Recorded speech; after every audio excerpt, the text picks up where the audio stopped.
தமிழ் சினிமாவில் மியூசிக் டைரக்டரோட ஆளுமை இங்கே நிறைய வந்துருச்சுங்க. முன்னாடிலாம் ஹீரோ பேரை பார்த்தோ இல்லை டைரக்டர் பேரை பார்த்தோ இந்த படம் நல்லா இருக்கும் அப்படின்ற ஒரு பிராண்டு குத்திருப்பாங்க.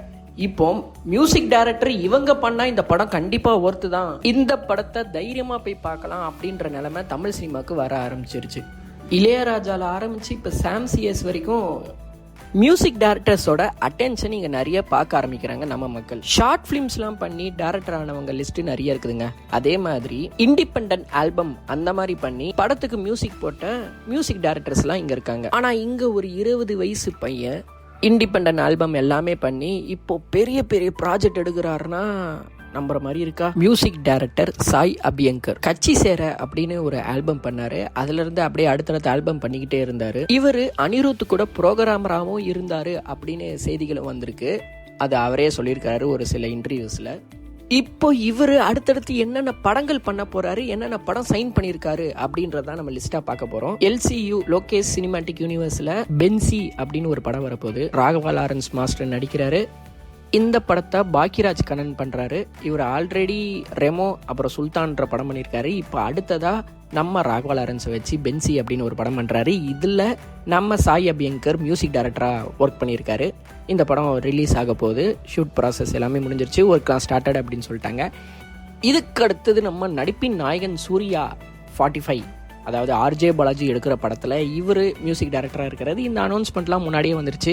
ஃபுல் வில்லேஜ் பேக்ட்ராப்பில் இந்த படம் எடுக்கிறாங்க அப்படின்னு ஒரு இன்ஃபர்மேஷன் வந்தது.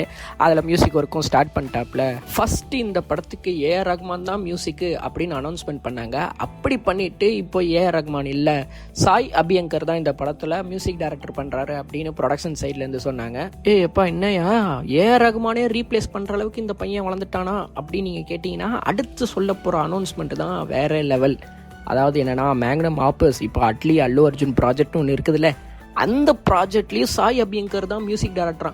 ஏங்க ஒரு சின்ன பையனை நம்பி எப்படிங்க இவ்வளோ பெரிய ப்ராஜெக்டை கொடுத்தாங்க அப்படின்னு கேட்டிங்கன்னா, அட்லி நான் அவனை நம்புறேன்டா தம்பி அப்படின்னு சொல்லியிருக்காங்க.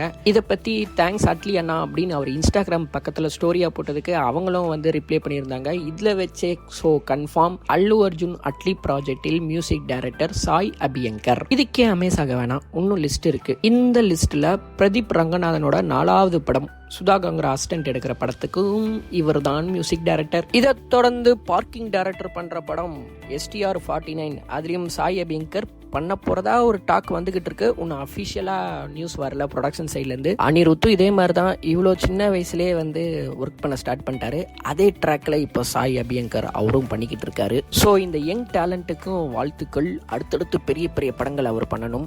இவரோட இண்டிபெண்டன்ட் ஆல்பம் பார்த்துட்டோம், இன்னும் இவர் பண்ண படங்கள் வெளியே வரல, அடுத்தடுத்து வர்றதுக்கும் ரெடியாக இருக்குது.